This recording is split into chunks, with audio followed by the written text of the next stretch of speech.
오늘은 오순절과 성령 강림, 이러한 제목으로 성경 공부하려고 합니다. 구약 성경 절기 가운데 1년에 이 세 차례 절기 반드시 이스라엘 남자들이 하나님의 거룩한 성전이 있는 예루살렘으로 올라가서 하나님께 제사 드리고 또 국민들이 서로 축제하고 친교할 수 있어야 하는 그 절기가 세 절기가 있습니다. 제일 먼저 유월절, 유월절 다음에 7.7절, 오순절, 그 다음에 이제 제일 늦게 오는 절기가 장막절입니다. 초막절이라고도 하지요. 자, 이렇게 세 절기는 반드시 지켜야 할 절기입니다. 다른 절기도 지켜야 하지만 특별히 이 세 절기는 하나님이 아주 명령을 해놓고 있습니다. 우리 예수님께서는 이 구약의 절기를 무시하지 아니하시고 그 절기를 우리 예수님께서는 완성하십니다. 특히 유월절은 이스라엘 백성들이 애굽에서 종로로 달 때에 바로의 종로로 타는 데서 해방시켜 주신 것을 기념하는 민족 해방절입니다. 광복절이다 이 말이죠. 그때 그 유대 민족들이 애굽에서 나오던 날 밤이 바로 유월절입니다. 밤에 무서운 하나님의 심판이 애굽 전역에 짙은 안개처럼 내렸습니다. 그게 뭐냐 하면 바로 죽음의 저주였던 것입니다.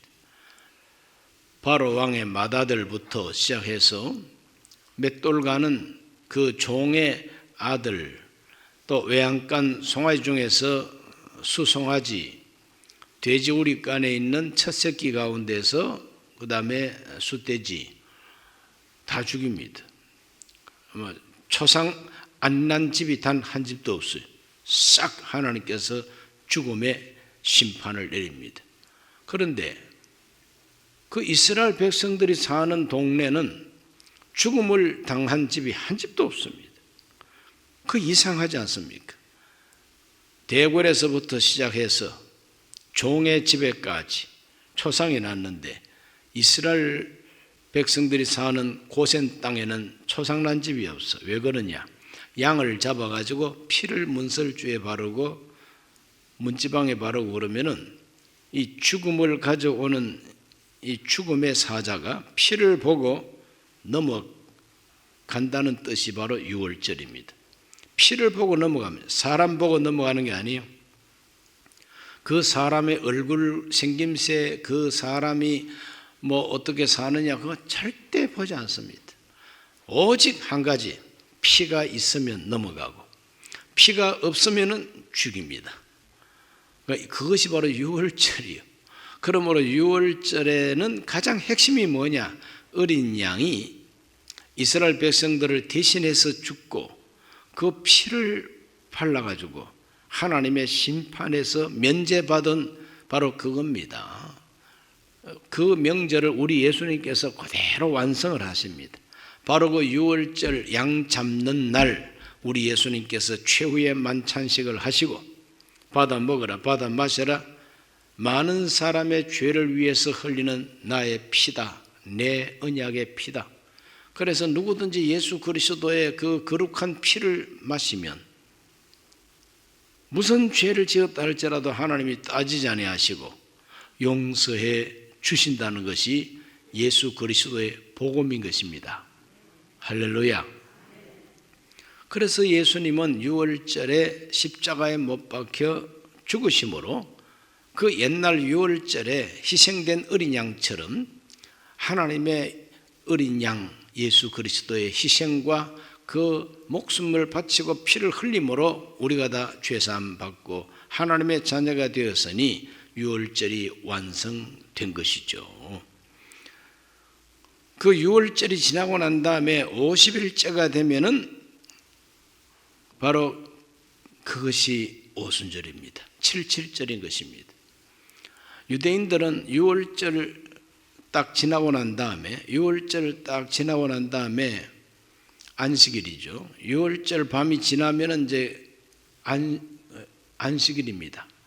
그 안식일이 지난 바로 첫 시간에 무엇을 하나님께 드리느냐 하면은 처음 익은 이삭, 처음 익은 곡식단을 가져와서 그 첫 곡식단을 흔들어서 하나님께 드리는 그러한 종교 의식이 있습니다. 그걸 가리켜서 초실절 이렇게 표현합니다. 초실절이 뭐냐? 처음 익은 그 곡식단을 흔들어서 하나님께 드린다는 것입니다. 바로 그것이 의미하는 것, 바로 그 초실절을 어떻게 우리 예수님께서 완성을 하셨느냐? 부활하심으로 예수님께서는 첫 열매가 되시는 것입니다. 고린도전서 15장 20절을 다 읽어볼까요? 고린도전서 15장 20절에 보면 예수님께서는 죽은 자의 첫 열매가 되신다, 이렇게 성경은 말합니다. 우리 예수 믿는 사람들이 바라는 것이 다만 이생뿐이면 우리가 이 세상에서 가장 불쌍한 자이리라. 그러나 우리 예수님께서 부활하심으로 말미암아 잠자는 자들의 첫 열매가 되셨도다, 이렇게 말하고 있어요. 첫 열매. 따랍다. 예수님은 첫 열매가 되신다.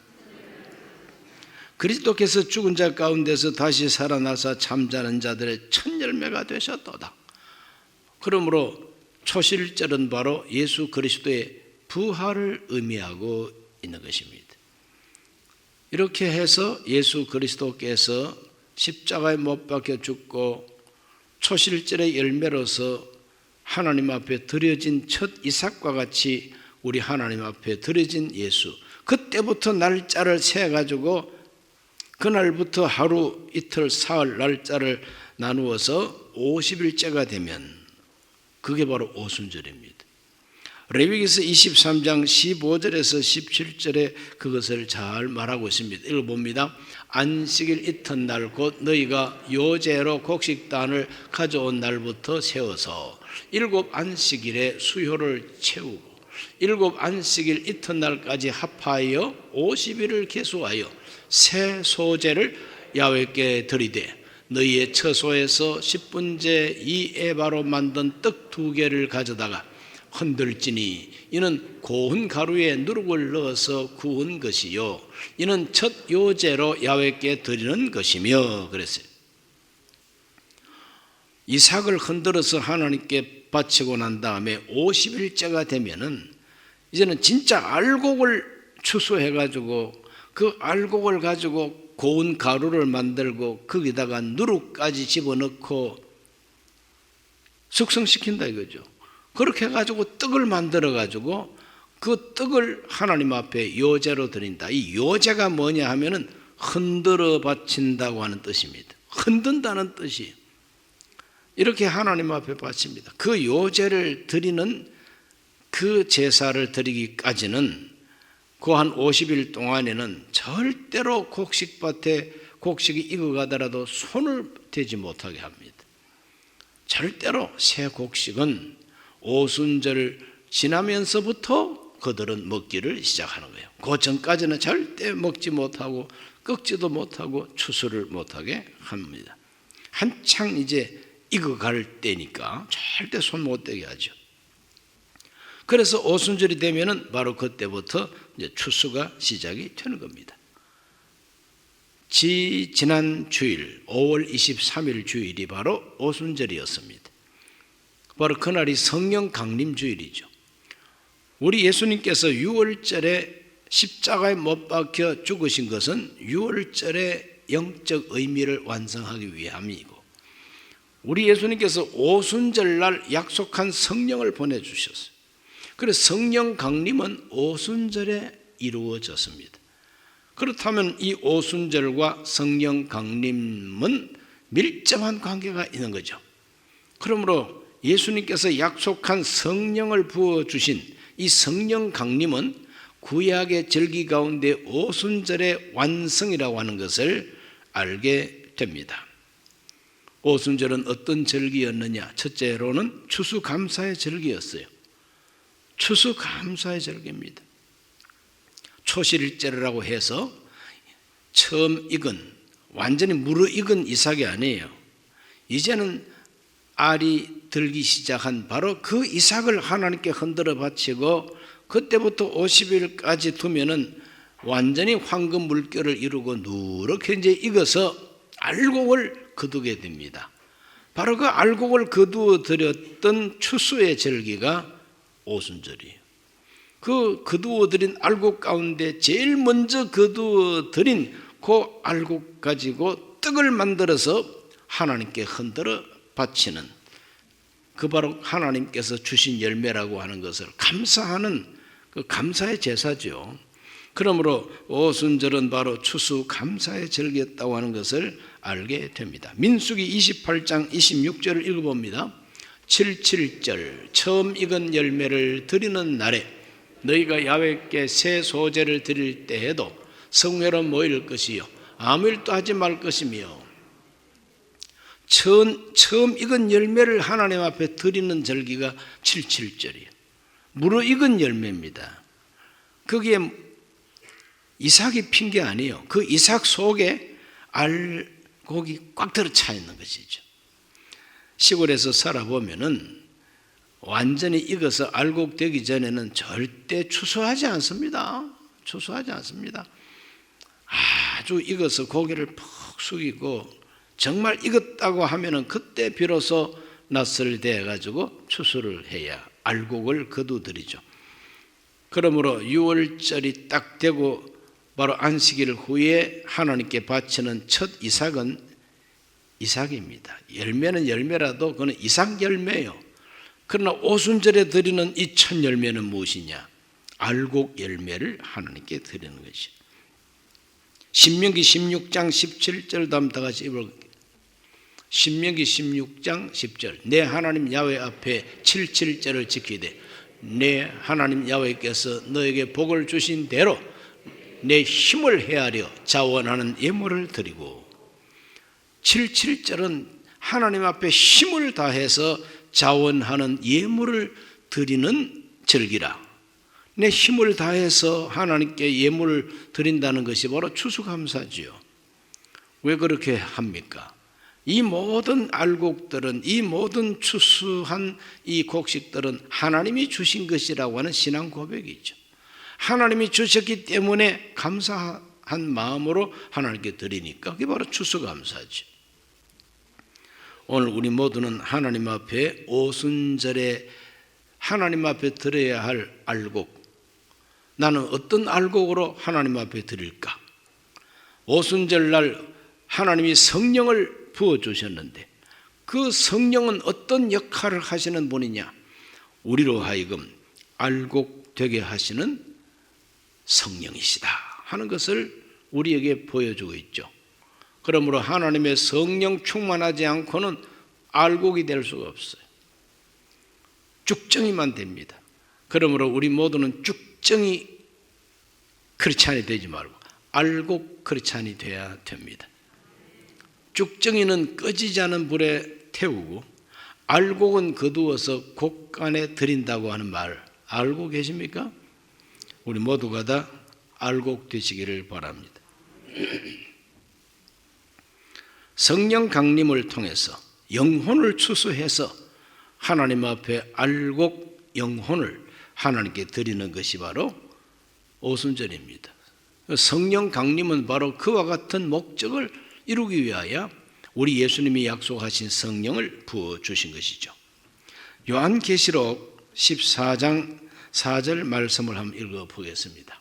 이 사람들은 여자와 더불어 더럽히지 아니하고 순결한 자라 어린 양이 어디로 인도하든지 데려가는 자며 사람 가운데서 속량함을 받아 처음 익은 열매로 하나님과 어린 양에게 속한 자들이니, 여기에 처음 익은 열매라고 하는 표현이 나오죠. 예수 그리스도의 속량을 받고 처음 익은 열매라고 그랬어요. 바로 이 사람들은 누구냐? 14만 4천 명으로서 어린 양 예수 그리스도와 함께 하나님 앞에 영원한 하나님 나라에 설 자들을 말합니다. 14만 4천이라고 해서 꼭 하나 둘 세 가지고 14만 4천이 아니라 많고 많은 구원받은 사람들의 전체 숫자를 14만 4천이라고 그래요. 이단들은 언제나 그 숫자 노름을 합니다. 14만 4천이니까 너는 14만 4천 1번이지 넌 지옥 갈 거야. 이렇게 하는 것이 이단입니다. 그러나 14만 4천이라는 그 숫자의 개념은 숫자보다도 많고 많은 구원받은 사람들 총체를 의미하는 숫자가 14만 4천이에요. 이 사람들은 다 처음 익은 열매라 그랬어요. 하나님의 거룩한 성령에 의해서 알곡된 열매들이라 이 말이죠.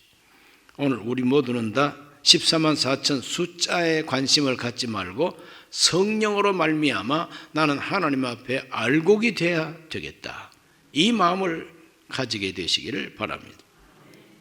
로마서 8장 23절도 읽어보겠습니다. 그뿐 아니라 또한 우리 곧 성령의 처음 익은 열매를 받은 우리까지도 속으로 탄식하여 양자될 것 곧 우리 몸의 속량을 기다리느니라. 예수님의 재림을 기다리는 우리 크리스찬들은 하나님의 거룩한 성령으로 말미암아 처음 익은 열매를 받은 사람이라 그랬어요. 그러므로 하나님의 성령이 강림하시는 것은 우리로 하여금 열매가 되게 하려고, 처음 익은 열매가 되게 하려고 성령이 임하여 온다는 것입니다. 그래서 오순절이 되면은 유대인들은 추수를 해가지고 알곡을 가지고 힘껏 하나님 앞에 자원 예물을 드렸던 이와 같은 아름다운 문화가 있었는데, 바로 신약 성경에 하나님의 성령이 강림하니까 땅에 있는 밀과 보리를 추수해서 하나님께 바치는 것이 아니라 사람의 영혼을 추수해가지고 하나님께 드리는 역사가 일어나게 되는 것이죠. 사도행전 2장 41절을 읽어봅니다. 그 말을 받은 사람들은 침례를 받으며 이날의 신도의 수가 3천이나 더하더라. 4장 4절도 한번 읽어보겠습니다. 말씀을 들은 사람 중에 믿는 자가 많으니 남자의 수가 약 5천이나 되었더라. 베드로가 처음 설교했을 때 3천 명이 예수님을 믿고 침례받았다 그랬어요. 미문의 안전뱅이를 고친 이 소문이 퍼져가지고 사람들이 베드로와 요한 앞으로 몰려들고 그 병 나은 사람 때문에 예수 믿은 사람이 여자를 빼고 남자만 5천 명이라고 그랬어요. 야, 놀라운 추수죠. 영혼을 추수하는 거죠. 그래서 침례를 받게 하고 예수 그리스도를 구주로 영접하는 사람들이 이렇게 나오는 것은 마치 알곡을 추수하는 그 추수밭과 같은 것이죠. 추수밭과 같은 것이죠. 하나님의 거룩한 성령 강림과 오순절의 관계는 바로 이와 같은 관계라고 하는 것입니다. 오늘 우리 모두는 하나님의 성령에 의해서 추수된 알곡입니다. 그러므로 하나님 앞에 감사해야 마땅하지요. 영혼을 추수해서 하나님께 드리는 것이 바로 예수 그리스도가 완성하신 오순절입니다. 지금도 이스라엘 백성들은 오순절 그러면은 옛날 방식으로 하나님 앞에 제사를 드리고 옛날 방식으로 오순절을 지킵니다. 그러나 예수 믿는 우리들은 오순절을 어떻게 지키느냐? 영혼을 추수해가지고 하나님께 바치는 것으로 하나님께 제사를 드리는 거죠. 그래서 전도해서 사람을 주께로 인도하면 이것이 바로 성령의 열매입니다. 다음 두 번째로 오순절은 어떤 절기냐? 다 함께 즐거워하는 절기였습니다. 다 함께 즐거워하는 절기가 오순절이죠. 신명기 16장 11절과 12절을 다 같이 읽습니다. 너와 네 자녀와 노비와 네 성중에 있는 레위인과 및 너희 중에 있는 객과 과와 과부가 함께 네 하나님 야훼께서 자기 이름을 두시려고 택하신 곳에서 네 하나님 야훼 앞에서 즐거워할지니라. 너는 애굽에서 종되었던 것을 기억하고 이 규례를 지켜 행할지니라 그랬어요. 7.7절을 지키는 그들의 문화는 함께 즐거워하는 문화였습니다. 이거는 내 밭에서 추수한 내 곡식이니까 떡 만들어가지고 우리 집 식구들끼리만 모여가지고 맛있다, 그지 달콤하니? 이것이 오순절이 아니라는 겁니다. 이 거룩한 오순절 77절은 너와 내 자식들과 너의 집에서 일하는 노비들과 함께 살고 있는 레위인들, 주의 종들의 말이죠. 그리고 객과 과와 과부, 객과 과와 과부는 사회적으로 아주 약자들입니다. 도와주지 않으면 살 수 없는 자들이요. 이러한 사람들한테까지 다 나누어 줌으로써 함께 하나님 앞에서 즐거워하는 명절이 77절이라는 거죠. 내가 추수를 했는데 추수를 많이 한 나는 즐거워서 창고가 가득하구나. 그런데 손가락만 빨고 울고 있는 사람이 우리 동네에 있으면은 그 사람은 77절을 제대로 지키는 자가 아니라는 겁니다. 다 함께 즐거워할 수 있어야 된다는 것입니다. 레위기서 23장 22절을 다 같이 한번 읽어봅니다. 너희 땅에 곡물을 벨 때에 밭 모퉁이까지 다 베지 말며 떨어진 것을 줍지 말고 그것을 가난한 자와 거류민을 위하여 남겨두라. 나는 너희 하나님 야훼이니라. 하나님은 이스라엘 백성들에게 항상 잊지 말고 기억하라고 늘 강조합니다. 뭘 기억해야 되느냐? 그것은 너의 과거를 잊지 말라. 너희 과거가 무엇이냐? 애굽에서 종살이 했던 과거, 그거 잊어버리지 말라는 거예요. 뭐 종살이 한 것이 뭐고 자랑이라고, 종살이 한 것이 뭐 그렇게 명예로운 것이라고 잊지 말고 기억하라고. 그것이 명예롭고 그것이 자랑스러워서 잊지 말라고 한 것이 아니라 그만큼 너희들은 비참했는데 하나님이 자유를 주시고 하나님이 해방시켜 준 거, 그거 잊지 말라는 것입니다. 은혜를 잊지 말라 이 말이죠. 사람 무시하지 말라는 거야. 너 언제부터 부자냐? 너 조상 따져 올라가 보면 다 너희 동네에 있는 저 객과 과와 과부보다도 훨씬 더 못했어요. 너희들은 다 조상들이 다 애굽에 종살이 했던 노예 출신들 아니냐? 뭐 양반 상놈이 어디 있어? 다 총이었는데 똑같은 신분이었지 않느냐? 살다 보니까 어떻게 하든지 살다 보니까 조상들 가운데 누가 게을러 가지고 날마다 고소도배나 하고 날마다 그냥 막걸리나 차 마시고 이래 가지고 살림 다 놓쳐버리고 땅 다 팔아버리고 쫄딱망하고 이래 가지고 객이 되고 과가 되고 과부가 됐다. 다 그런 역사가 있잖아요. 그건 사람이 잘못해 가지고 객이 되고 과가 되고 과부가 됐대. 그러나 조상을 따져 올라가 보면 너희들은 똑같이 애굽에 종살이 했던 사람들 아니냐. 그때를 잊어버리지 말고 이때에 저 가난한 사람들을 돌보아 주라는 겁니다. 돌보아 주라는 겁니다. 이것이 하나님의 절기 지키는 문화였습니다. 그러므로 오순절은 참 객들과 과와 과부들도 먹을 것이 생길 수 있는 그런 좋은 절기였어요. 사도행전 2장 44절로 47절을 다 같이 한번 읽어보겠습니다. 믿는 사람이 다 함께 있어 모든 물건을 서로 통용하고 또 재산과 소유를 팔아 각 사람의 필요를 따라 나눠주고 날마다 마음을 같이하여 성전에 모이기를 힘쓰고 집에서 떡을 떼며 기쁨과 순전한 마음으로 음식을 먹고 하나님을 찬미하며 또 온 백성에게 칭송을 받으니 주께서 구원받는 사람을 날마다 더하게 하시니라. 하나님의 거룩한 성령을 받고 보니 성령이 임하니까 교회가 생겨나고 그 교인들이 이렇게 서로가 나눠주고 함께 기뻐하고 즐거워하는 그런 공동체가 이루어졌다는 거예요. 얼마나 멋있고 아름다운 이야기입니까? 오늘 우리 모두는 다 하나님 앞에 그와 같은 신앙생활을 해야 될 줄로 믿습니다. 사도행전을 읽어보면 4장 22절, 사도행전 4장 22절을 읽어봅니다.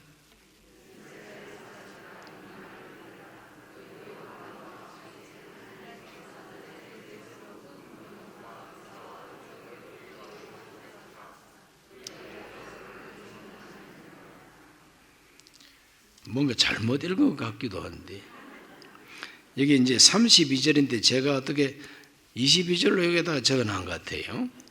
사도행전 4장 32절에 보면 믿는 무리가 한 마음과 한 뜻이 되어 모든 물건을 서로 통용하고 자기 재물을 조금이라도 자기 것이라 하는 이가 하나도 없더라 그랬어요. 자기 것인데 자기 것이라고 하는 사람이 없더라는 거예요. 내 것이 아니면 누구 것이냐? 하나님의 것이다. 그러므로 필요한 사람이 있으면 주는 것입니다. 그 내놔 하고 뺏어간 게 아니에요. 누구처럼 세금 올려가지고 안 내놓기만 해라, 고지서 날라간다, 이게 아니라 자발적으로 사랑으로 내놓아가지고 그걸 가지고 서로가 나누어 가지고 과부들, 특히 이제 초대교회 과부들이 많았으니 그 과부들 구제한다고 그 돈을 주로 구제하는 데 많이 썼다고 성경 가르쳐주고 있어요. 그러므로 구약 성경의 이 오순절은 함께 즐거워하는 절기, 객과 과와 과부들에게 먹을 것을 주는, 양식을 주는 절기가 오순절이었어요. 그러므로 저와 여러분 모두가 성령 충만 받아가지고 우리도 나누어 줄 수 있는 하나님의 사람들이 되기를 바랍니다. 객과 과와 과부가 돼가지고 누가 도와주지 아니하면 살 수 없는 사람 되기보다도 내가 성령 받고 하나님의 사랑으로 내 가진 것을 나누어 줄 수 있는 사람 되는 것이 하나님의 뜻입니다. 다 그렇게 나누어 줄 수 있는 넉넉한 하나님의 사람들이 되기를 예수님 이름으로 축복합니다. 이게 오순절이에요. 이것이 성령 강림인 것입니다.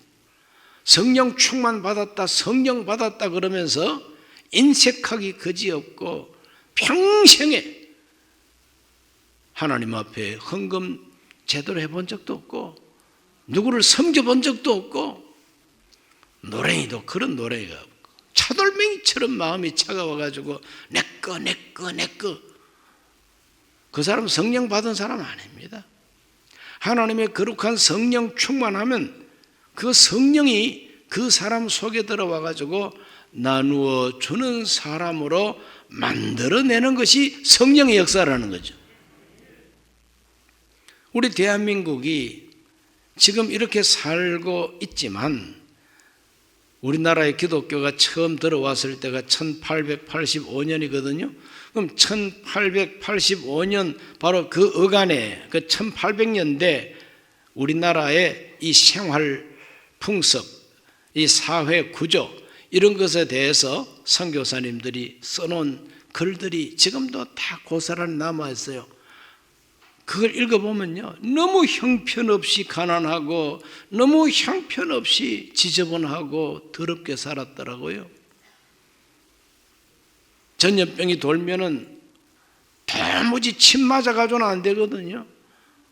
우한 코로나 바이러스가 지금 돌아다니는데 침 맞아가지고 됩니까? 안 되지. 그러니 뭐 침 놓겠다, 탕약 끓여가지고 약 마시게 한다, 그 약 마셔가지고 바이러스 대체합니까? 안 되잖아요. 그러므로 무슨 뭐 역병, 전염병이 돌았다 그러면 무수히 많은 사람이 죽을 수밖에 없었어요. 머리카락 속에는 이가 버글버글하고 그냥 말하면 오늘 기분 나쁘니까 이만큼 하겠습니다. 이러한 조선에 이렇게 살던 이 조선 땅에 선교사들이 와서 병원을 세우고 복음을 전하고 교회를 세우고 여성들에게도 정말 권리가 있다는 것을 알려주고 여성들도 교육의 기회를 만들어주고 이렇게 함으로써 이 한국이 근대화가 되고 현대적 한국이 되는데 큰 힘이 되었던 것이 바로 선교사님들입니다. 하나님의 성령을 받으면 하나님의 성령을 받고 성령 받은 사람이 가서 말씀 전하고 성령 받은 사람들이 가가지고 사람들을 가르치고 지도하면 그 나라가 좋은 나라, 살기 좋은 나라가 되게 돼 있는 것이죠. 자, 세 번째로 오순절은 말씀 주신 것을 기억하고 감사하는 절기였어요. 하나님이 말씀 주신 것을 기억하고 감사하는 절기가 오순절입니다. 우리가 함께 읽어볼 것은 출애굽기 19장 1절입니다. 자, 출애굽기 19장 1절이 있습니다. 이스라엘 자손이 애굽 땅을 떠난 지 3개월이 되던 날 그들이 시내 광야에 이르니라. 애굽 땅을 떠난 지 몇 개월째? 3개월 되던 날. 3개월째라 그래서 3개월째. 애굽을 떠난 지 3개월째. 바로 그때가 바로 오순절이라는 것을 탈무드를 기록한 이스라엘의 지혜자들이, 우리가 하나님 앞에 말씀을 들은 것은 바로 애굽을 떠난 지 50일 만에 하나님이 우리를 만나 주시고 말씀 주셨다고 그렇게 인정을 하고 가르쳤습니다. 그래서 역사적으로 유대인들은 오순절 되면은 광야에서 하나님이 우리를 만나시고 우리에게 말씀을 주셨다고 하는 것을 기념하고 기억하고 하나님께 감사하고, 바로 그것 때문에 생긴 것이 무엇이냐? 하나님과 언약 맺은 백성이 됐다고 하는 것입니다. 출애굽기 19장 18절과 19절을 다 같이 읽어봅니다. 시내산의 연기가 자욱하니 야훼께서 불 가운데서 거기 강림하심이라. 그 연기가 옹기가마 연기같이 떠오르고 온 산이 크게 진동하며 나팔 소리가 점점 커질 때에 모세가 말한즉 하나님이 음성으로 대답하시더라 그랬어요. 시내산의 연기가 자욱하고 하나님이 말씀하시고 모세가 하나님과 대화하고, 그래 백성들은 우레 소리처럼 그 시내산에서 불 가운데서 임하시는 하나님이 말씀할 때 두려워서 떨었다 그랬어요. 그 음성이 너무나도 장엄하고 그 음성을 들으면 온 몸이 떨립니다. 무서워서 가까이 갈 수가 없어요. 야, 이렇게 그들은 3개월 되던 바로 그 달에 시내산에 도착해가지고 하나님의 음성을 들었다는 거죠. 그 결과가 무엇이냐? 그 시내산 아래에서 하나님과 언약을 맺게 되었다. 출애굽기 24장 7절에서 8절을 읽습니다. 언약서를 가져다가 백성에게 낭독하여 듣게 하니 그들이 이르되 야훼의 모든 말씀을 우리가 준행하리이다. 모세가 그 피를 가지고 백성에게 뿌리며 이르되 이는 야훼께서 이 모든 말씀에 대하여 너희와 세우신 언약의 피니라 그랬어요. 지금부터 한 3,400년 전입니다. 3,400년도 훨씬 전에 언약서라고 하는 책이 있고, 언약서라는 책이 있고, 하나님께서 돌판에다가 글자로 십계명을 새겨주시고, 그러니 얼마나 위대한 이 문화유산입니까?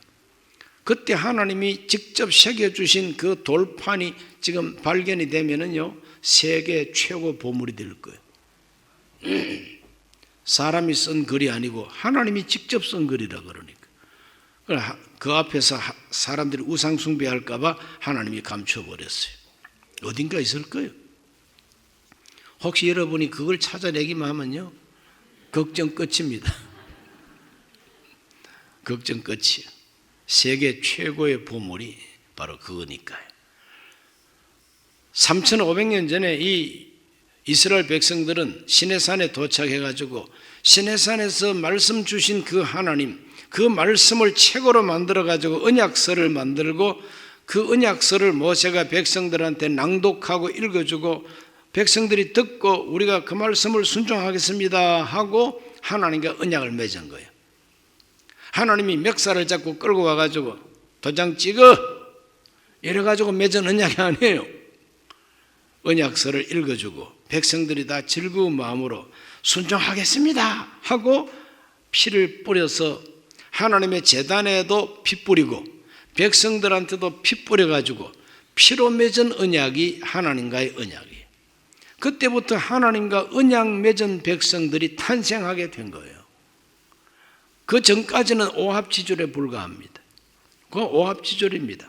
그러나 하나님과 언약을 딱 체결하면서부터 그들은 진정한 이스라엘, 하나님이 택한 백성, 나라가 되는 거예요. 오순절은 바로 그와 같은 뜻이 깊은 절기입니다. 바로 그 절기에 성령이 강림합니다. 성령 강림해가지고 우리에게 주신 것은 율법이 아니라 성령을 주셨어요. 율법을 준 것이 아니라 오순절 성령 강림은 성령을 주셨어요. 그 성령을 딱 받게 되니까 옛날 모세가 율법 낭독을 하고 피로 언약을 체결했던 이스라엘이 탄생한 것처럼 성령이 임하니까 예수 그리스도를 구주로 영접한 사람들이 생겨서 예수님의 피로서 하나님과 언약을 맺는 새로운 이스라엘이 탄생하게 된 겁니다. 바로 그게 바로 교회입니다. 그것이 새로운 공동체, 새로운 이스라엘, 하나님의 택한 백성들이 되었으니 저와 여러분들은 다 하나님의 성령을 받고 하나님과 예수의 피로 언약을 맺은 언약 백성들이 된 거예요. 할렐루야. 보통 사람들은 아닙니다. 하나님하고 언약 맺은 사람들이요. 우리가 무엇으로 언약을 맺습니까? 예수님의 보혈로 언약을 맺었어요. 받아 마셔라. 이것은 많은 사람의 죄를 위해서 흘리는 피다. 언약의 피라 그랬어요. 예수님의 피는 언약의 피인 것입니다. 그 언약의 피를 상징하는, 예수 그리스도의 피를 상징하는 이 포도주를 받아 먹는 성찬식. 성찬식은 보통 성찬식이 아닙니다. 이거는 예수 그리스도의 거룩한 피를 마시는 의식입니다. 그 피를 마심으로 하나님과 언약을 맺었다는 걸 다시 한번 기억하고 다시 한번 믿음을 고백하는 게 성찬식이에요. 바로 돌아오는 주일이 성찬식이 있는 주일입니다. 그래서 이 거룩한 성령 강림을 통해서 우리 모두는 하나님과 언약 맺은 백성인 것을 확실하게 믿게 해주시는 것, 이것이 바로 성령 강림의 효과인 것입니다. 우리 모두가 성령 충만하시기를 바랍니다. 새 언약의 백성으로 우리는 다시 태어나야 됩니다. 자, 사도행전 2장 41절과 42절을 다시 한번 읽어볼까요? 그 말을 받은 사람들은 침례를 받으며 이날의 신도의 수가 3,000이나 더하더라. 그들이 사도의 가르침을 받아 서로 교제하고 떡을 떼며 오로지 기도하기를 힘쓰니라. 사도들의 가르침을 받아가지고 오로지 기도하기에 힘쓰는 새로운 공동체, 교회가 탄생하게 된 거죠. 그래서 구약의 오순절은 이스라엘을 탄생케 한 효과가 있고, 신약의 오순절은 교회를 탄생하게 했다. 이렇게 기억하시기를 바랍니다. 오순절 성령 강림 때 강림하신 이 성령은 우리를 떠나지 아니하고 항상 우리와 함께 하십니다. 우리와 함께 하실 거룩한 그 성령에 대해서 에스겔이 어떻게 예언을 했는가? 에스겔 36장 26절로 27절. 또 새 영을 너희 속에 두고 새 마음을 너희 속에 두되 너희 육신에서 굳은 마음을 제거하고 부드러운 마음을 줄 것이며 또 내 영을 너희 속에 두어 너희로 내 율례를 행하게 하리니 너희가 내 규례를 지켜 행할지라 그랬어요. 그러므로 율법은 돌에 새겨서 줬지만 거룩한 성령은 우리 마음에 하나님의 영을 둔다는 거예요. 우리 마음에 하나님의 영을 부어주셔가지고 하나님의 말씀을 행하고 지키게 하는 은혜가 있다는 것입니다.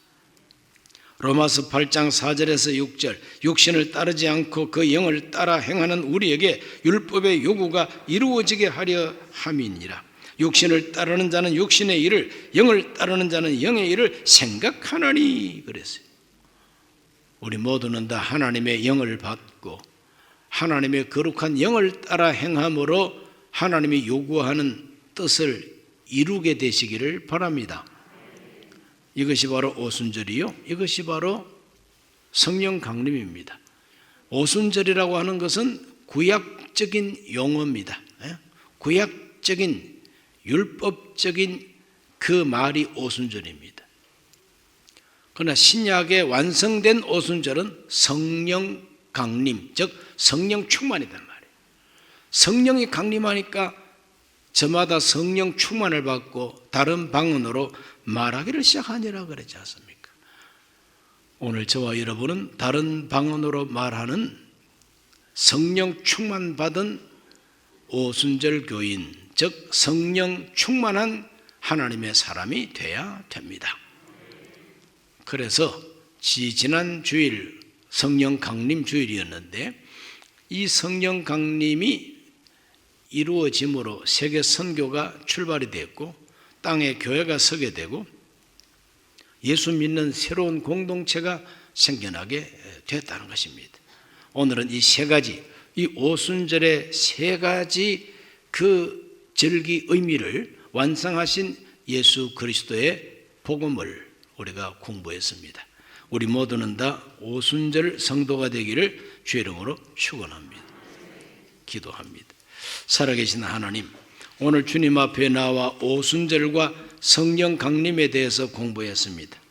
우리 모두는 다 구약 시대에 오순절을 지켰던 그 이스라엘 사람들처럼 하나님의 거룩한 성령 강림을 통해서 하나님과 교통하고 알곡이 되고 하나님께 감사하고 즐거워하고 우리 하나님께서 우리를 새로운 공동체가 되게 하셨다고 하는 사실에 대한 믿음을 가지고 감사하고 전도하는 자들이 되게 해 주시옵소서. 예수님 이름으로 기도하옵나이다. 아멘.